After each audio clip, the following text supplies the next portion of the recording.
Hello, hello, hello, and welcome to episode 48 of Radio Free Filler.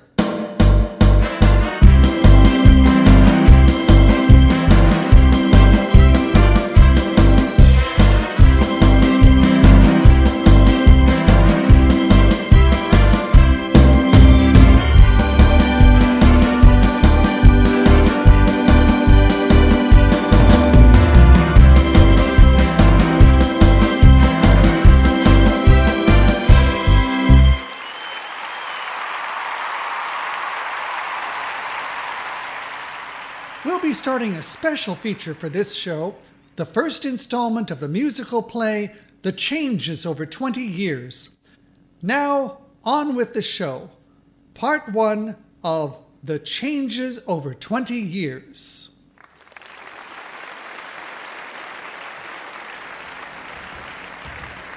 Howdy, folks. Thanks for coming to our little play.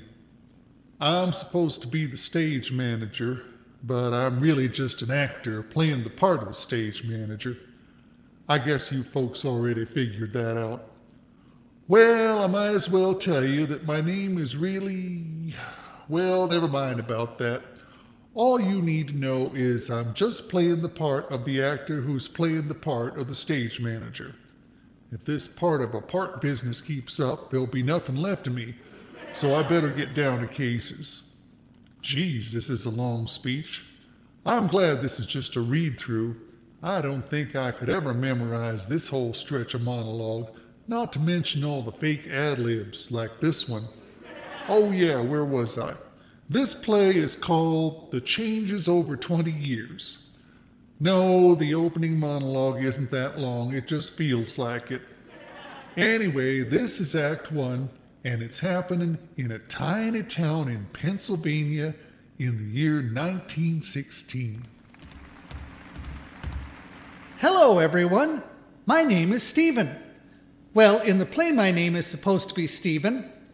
Now that the fake stage manager has busted down the fourth wall, I might as well tell you that I'm another actor, just like everybody else. My real name is Youthful Eddie, but for now, just pretend that my name is Stephen and that I'm supposed to be an amateur actor. This thing is self-conscious as hell, ain't it? Anyway, welcome to my little town. Gee, it's a pretty day. It makes me think of my dear Jenny. Of course, just about everything makes me think of Jenny. She's a wonderful girl, and someday we're going to be married. She's got everything. She's a pretty little girl, and she even knows that I'm alive. What more could a fellow ask for? Well, come to think of it, it might help if someone would come along so I could get some dialogue going. These long soliloquies are taxing my young idealistic brain. Oh, here comes someone now. There he is, coming out of that little house down the way. Can you see it? Well, don't worry, neither can I, since they decided to do this thing without any scenery or props. Well, anyway, here he comes now. Hello, Stephen. Hello, Father. Now, Stephen, we've been through this before. I wish you wouldn't keep calling me Father. I'm not your father, and I'm not a priest. I'm just a kindly but somewhat beleaguered older professional man who only passes through town intermittently between business trips. All of this is true, Father, but since you are also the father of Jenny, the pretty little girl whom I someday hope to marry, and since she only refers to you as Father, it is the only name I know by which to address you. Well, here, let me give you one of my cards. This says, Father, professional businessman, and brave but somewhat forlorn widower. Well, it seems to work well with my many clients and associates. Now, Eddie... I'm Stephen. Whatever. Now, don't misunderstand me, Stephen. I think you're a nice young boy, and I actually approve of the idea of you marrying my only daughter, but only after you've settled down. Oh, I've already settled down. Feel my pulse. There's more to it than that, my boy. Before you can settle down and marry my daughter, you must go out and seek your fortune. But that usually involves some strenuous physical activity, like work. True, but that's the sad reality of life here in the modern year of 1916. Have you got that, everyone? This is supposed to be 1916. I think they've got it. I've already told them. Tiny town in Pennsylvania, 1916. I just thought I'd make sure what with the stingy, no scenery, fake avant-garde setup we're stuck with here. It isn't easy to raise a 17-year-old pretty little girl in an imaginary house. No privacy. So, what sort of fortune shall I seek? A monetary fortune usually works best. The idea seems to be that you work hard for a while, then you amass a large monetary fortune, then you can settle down and stop working and marry a pretty little girl. I didn't do it properly myself. I married a frail little girl, and then I had to keep working to pay the doctor bill. There's no one in the cast named Dr. Bill. That's because he left town after I couldn't afford to keep paying him. That's why my poor, frail little wife, Jenny's mother, died at such a young age when Jenny was still just a sweet, innocent child. So now I must rush from city to city, from town to town, trying to amass the fortune that I should have obtained before well, I've got to go now. I've got another meeting with an out-of-town associate. I think you get my drift anyway. Goodbye for now, Stephen, and good luck. I hope to see you the next time I pass this way. Exeunt. Gesundheit. What? I said Gesundheit after Father sneezed. That wasn't a sneeze. Exeunt is an old-fashioned stage direction telling the actor to leave the stage. Father left the stage? I didn't think he sneezed that hard. Well, have it your own way then. Yes, he did sneeze that hard, but you don't have to say Gesundheit. Why not? Isn't this Pennsylvania, the land of the Pennsylvania Dutch? Well, yes, it's Pennsylvania. And isn't the term Pennsylvania Dutch a variant of Pennsylvania Deutsch, a term referring to the fact that many of the immigrants who settled in Pennsylvania originally came from southwestern Germany and Switzerland? Let me look that up. And considering that we are supposed to be in Pennsylvania and that a large portion of the population has a German ancestry, would it not be only natural? Give me a minute here. Would it not be only natural for a resident such as myself to use a German expression such as Gesundheit for the purpose of wishing good health to someone who had just sneezed themselves off the stage? But he didn't sneeze. Oh, never mind. All right, fair enough. The play is set in Pennsylvania, and yes, the Pennsylvania Dutch did have the old German heritage and all that. But you're forgetting that this is supposed to be 1916. Yes, it's 1916, and I'm young, and in love, and in Pennsylvania. Give it a rest, will you? Anyway, 1916 is the last summer of peace. What?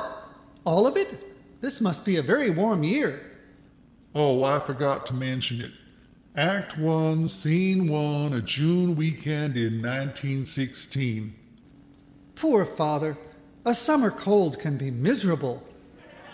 Anyway, it's the last summer of peace in America before the Great War.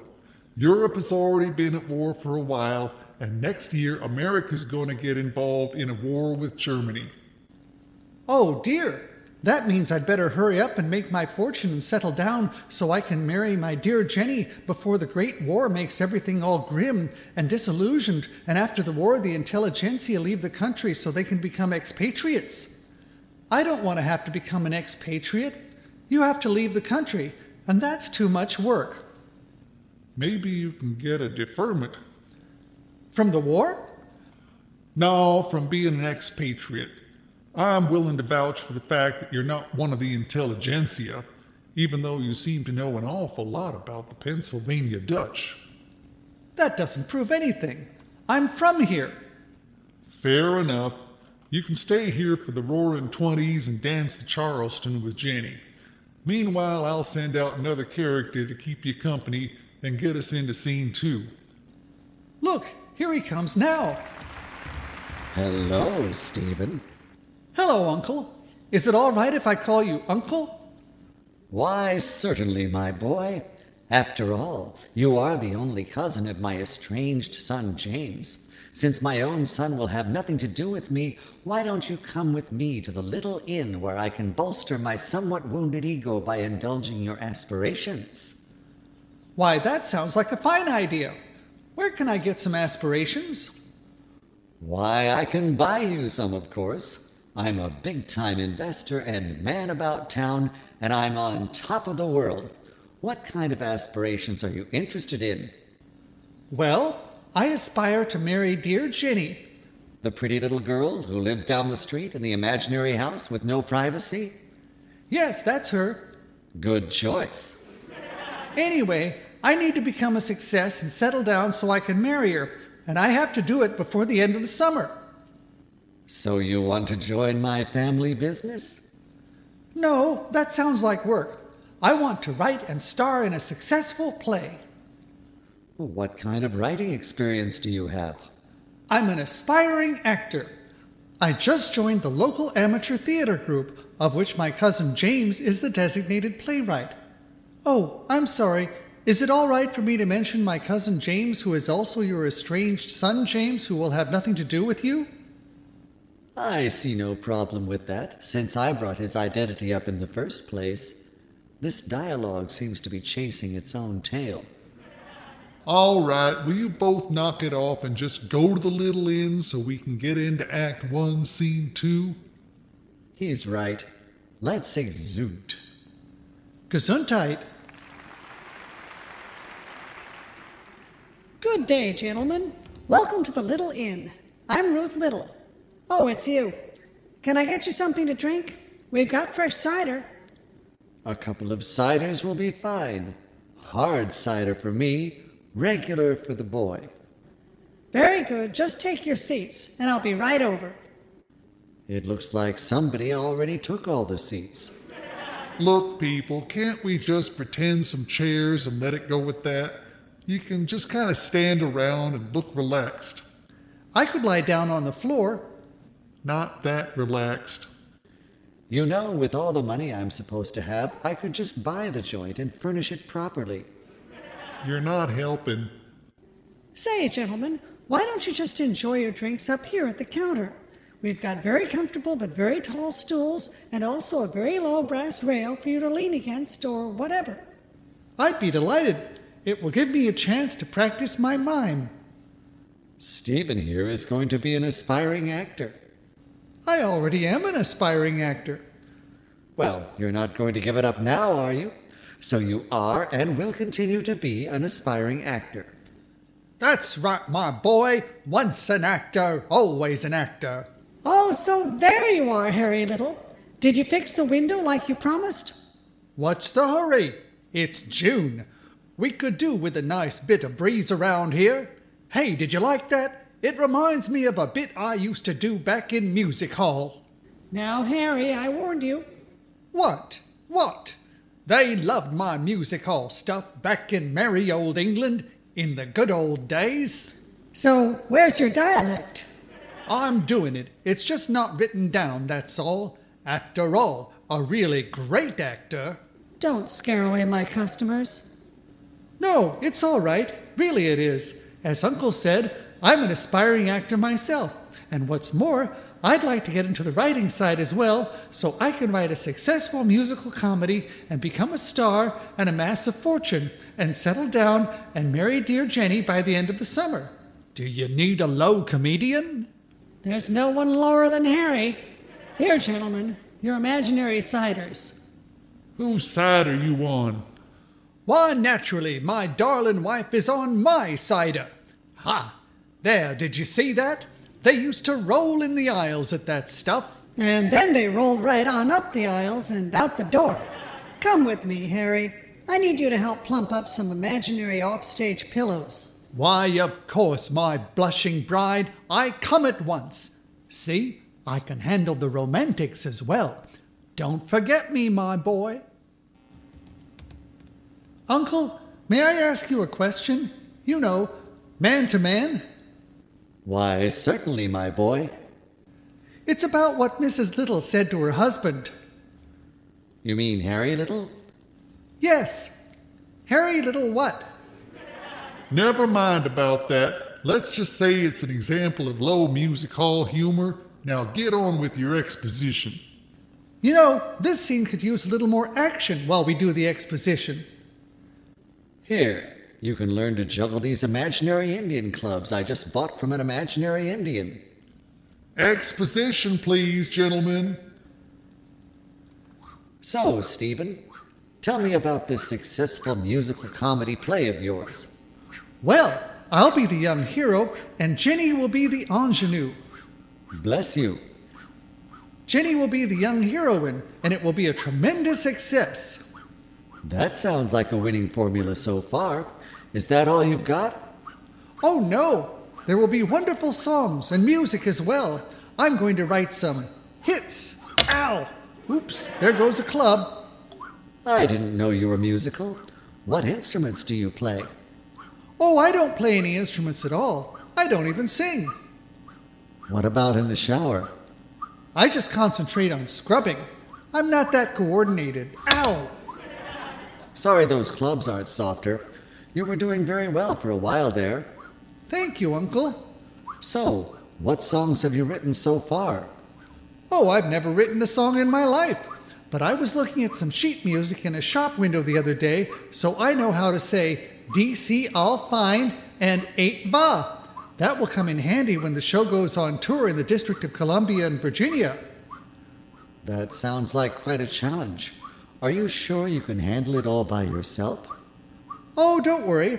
I'm pretty sure there will be some other people in the play from the drama club I just joined. James is going to write some things for them to say to Jenny and me. Oops. Uh-oh, only one club left. James is going to be working with you? That gives me an idea.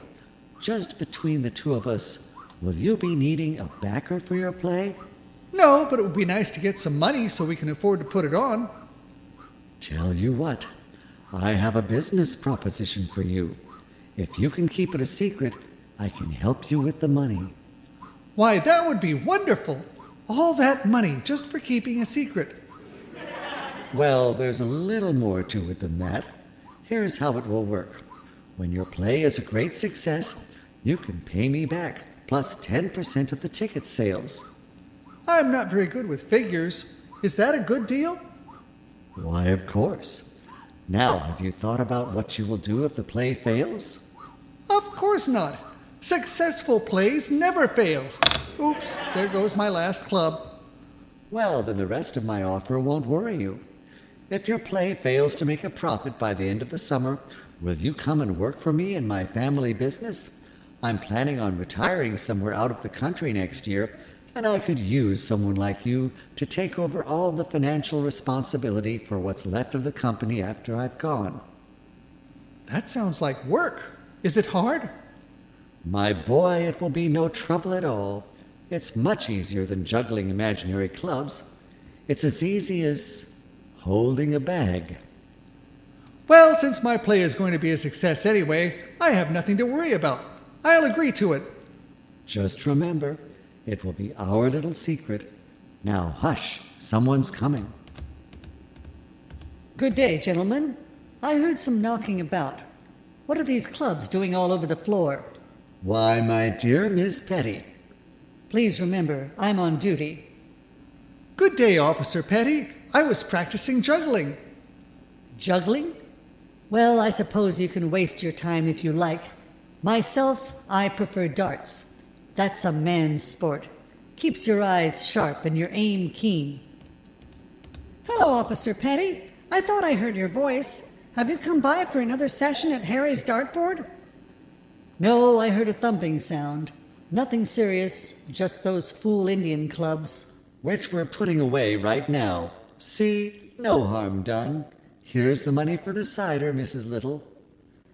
Well, everything looks all right here. I guess it's time to look in on little Jenny. Little Jenny, may I tag along with you for a visit? An idealistic youth visiting a pretty little girl under the strict supervision of the local constabulary? I wouldn't have it any other way. Does that mean yes? You can run along with Officer Petty, Stephen. I must go see my lawyer about making some business arrangements. Oh, thank you, Uncle, for the... Say no more, my boy. It's no problem to acquaint a nice, quiet, discreet boy like yourself with the art of juggling Indian clubs. Well, young man, you'd better come along with me now. Let your uncle take his clubs with him. Hopefully he's a much better juggler. Oh, thank you, Officer Petty. Goodbye, Mrs. Little. You know, Ruth, I'd wager we're the only town in the whole area with a woman for a sheriff. She's done a fine job taking over since her father passed. I don't know. I just think that some things shouldn't be inherited. Well, I reckon it's like their family business. Now that both her folks are gone, she just wants to carry on. I don't think it's a natural job for a woman.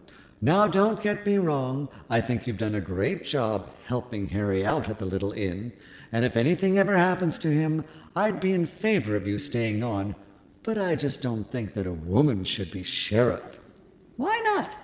It's such a small town, and she seems to be handling everything. But sheriff is a man's job. Next thing you know, she'll be wanting to vote. That may be. That just may be. Well, I won't keep you from your meeting. Good afternoon, sir. Good afternoon, Mrs. Little.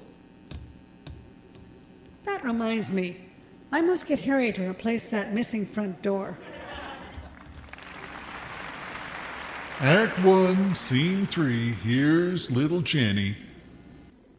There he goes again. Poor father. Always traveling, never resting, and all for his pretty little girl. I look out my window at my tiny little town, and all that I can see is the people looking at me. A pretty little girl in an imaginary house I stay in all day long, and they say there's something wrong. The women folks say I'm conceited or dim to spend every day in the house all alone. Each passing man says I should take up with him, for a pretty little girl is something he'd like to own. The people don't like a pretty little girl. They say that I'm lazy or secretly crazy.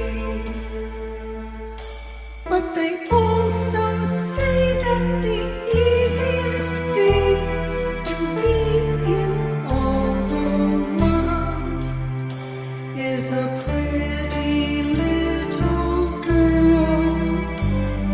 I hear them speaking as they pass, throwing their stones from their houses of glass.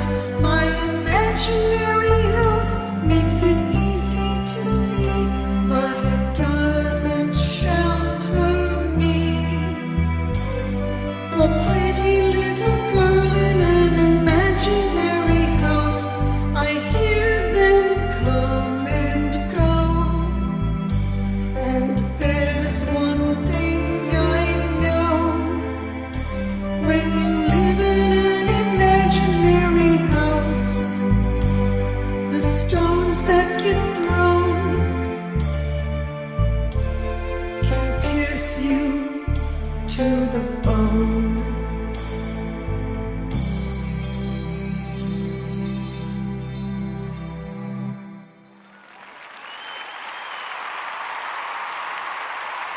And that concludes part 1 of our presentation of The Changes Over 20 Years. We hope you've enjoyed it. We also hope that you'll take a little time to go to arlingtonmedia.org or wera.fm and look for the donate button in the upper right-hand corner. help AIM and WERA continue to bring art, music, news, information, entertainment, and more to everyone for years to come. And be sure to tune in again for the next installment of the Changes Over 20 Years on Radio Free Filler.